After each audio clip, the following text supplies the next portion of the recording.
This story is a worldwide exclusive, so get ready. It's the latest answer for a Curious Nashville question. Our question comes from a local attorney named Kelsey Bridges, and something really odd that she saw a few years back. I think it was 5 years ago, maybe longer. I was on a flight leaving Nashville, and I looked out the window and I saw this giant peace sign, and I thought it was so neat, and it just made me smile. And I think I told everybody I knew about it, but nobody had a clue what I was talking about.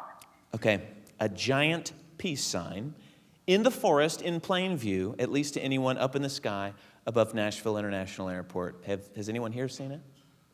Okay.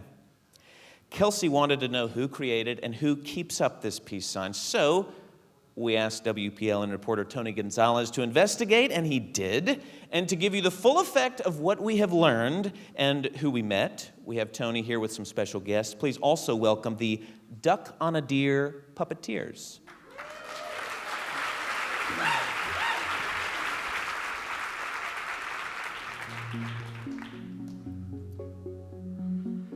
There are aerial photos of Nashville that wind back over time for more than 2 decades. They look down on the city when things were different here.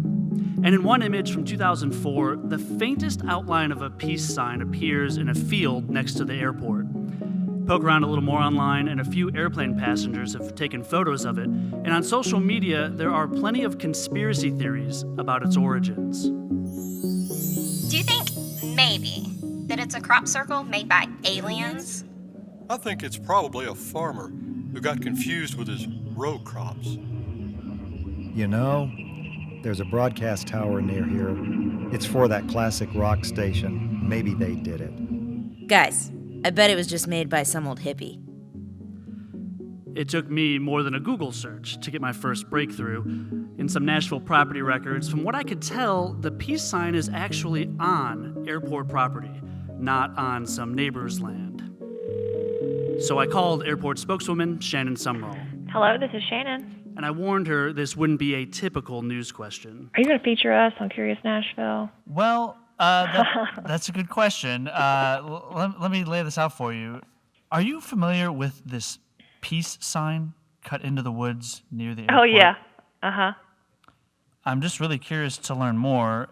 People here know. I don't know the story, but I know they're very familiar with it. She promised to look into it and to bring me out to see the peace sign as soon as we had a streak of dry days. And before too long, I was on my way.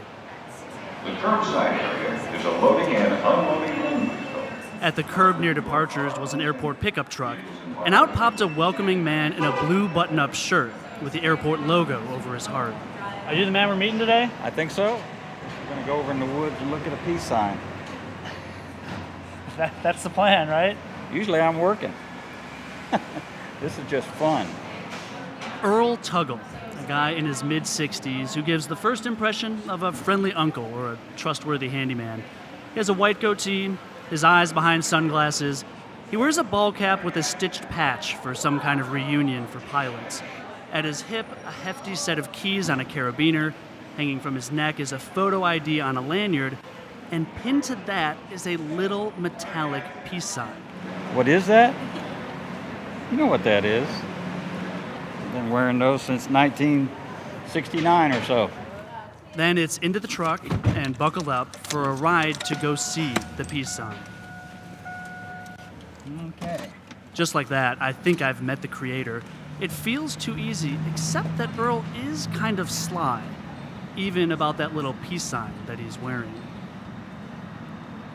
When you're an old hippie, those kind of habits are hard to get out of. I didn't know how long it would take us to get to the term old hippie, but I guess it took a matter of like 2 minutes. Is that how you describe yourself, Earl? I was born in 1952. I graduated from high school in 1969. If you know anything about that era, that was the era of Woodstock. Grew up with the peace sign hanging around our necks. Just never got out of the habit. A few of the other bad habits that came along with it, we did get out of.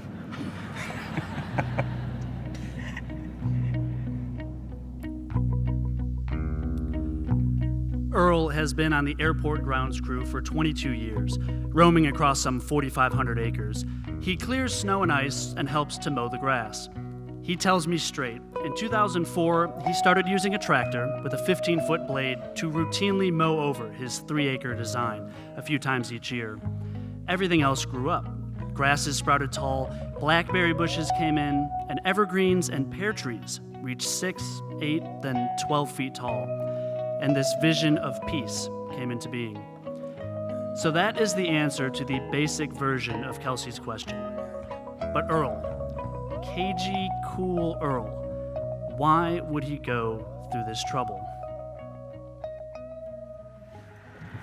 When we reach the outskirts of the airport, Earl shows that his peace sign is wide enough to drive into, as wide as a neighborhood street.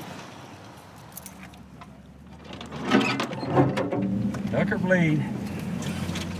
Once we're here, he shows me on an aerial photo where we are, along the edge of the big perfect circle that rings the peace sign. But when I ask how he laid it out, he's a little dodgy. Well, actually, you know, I aligned Polaris with Gemini and used a sextant, you know, came out in the middle of the night. Earl, I don't know Used the phrase from the Blues Brothers, you know, I was on a mission from God.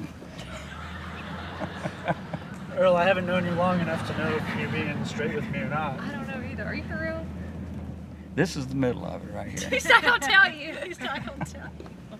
Regardless if he consulted any constellations, a tractor can set its wheels to cut straight or in a steady curve. We're sitting right here in the apex, right here, of the peace sign right now. Do you have a favorite part of the peace sign? Or do you have a certain feeling when you're here at the apex, Earl? Oh, this is where the fairies have their dance at night, my friend. They get out here and there's a mushroom circle right here. You come out in the middle of the night. Try it. Come in the middle of the night, sit out here. Inside the peace sign, it feels like a park out in the country, just a grassy path. The trees are growing tall, but in an orderly way along the edges. It's been well maintained by Earl. Mother Nature is going to take care of any vacant piece of property or any vacant field that isn't maintained. And absolutely, I knew that this was going to be the end result. And he says he'd monitor the growth from another vantage point, from above, just like the airline passengers who were his intended audience all along. I'm a pilot. I've been a pilot for years and years, and I've flown over it in my own airplane, seen it numerous times, and How does it look from up there? looks good. I pat myself on the shoulder. Earl kept this up without any fanfare. It was like a slow-motion, low-intensity prank, but good-natured, with no one as the butt of the joke.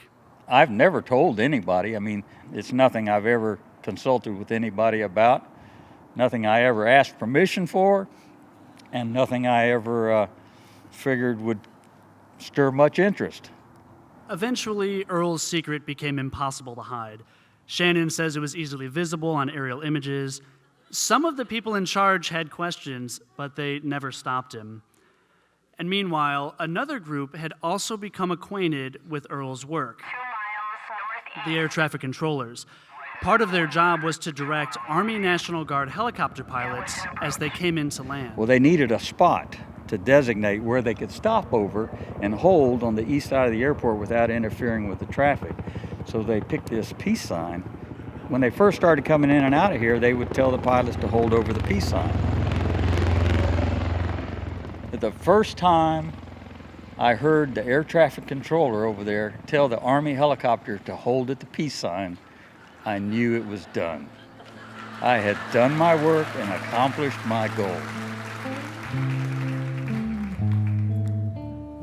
It would be a lasting memorial as long as I was here to my personal philosophy that goes well beyond my employment here at the airport.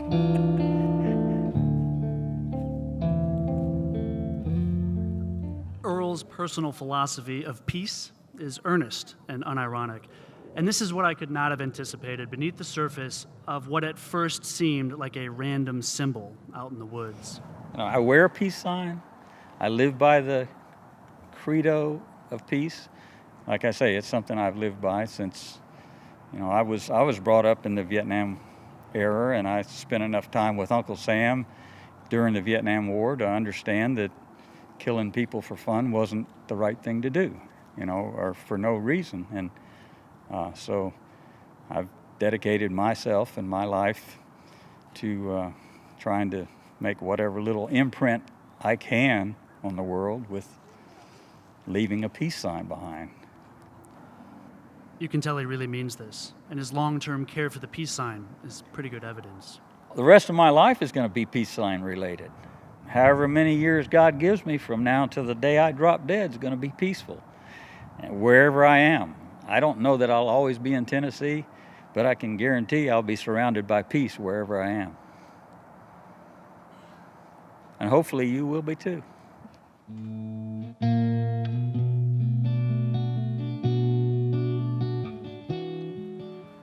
As we leave and he locks up, there's one major loose end, the peace sign's future. Earl Tuggle, this warden of the peace, plans to retire this year. Eventually it will grow over. I'm sure nobody will come over here and maintain it after I leave. It'll probably just go back to nature or else get bulldozed down and built upon, whatever the needs of the airport are, one or the other. He has a Zen attitude, but as symbolic as his project is, maintaining the peace does take diligent work. Maybe it's up to Mother Nature. If she takes her time, then for the next few years, it'll be worth a look out the window the next time you fly. If the flight pattern and the stars are aligned, it'll be down there, thanks to this one devoted groundskeeper.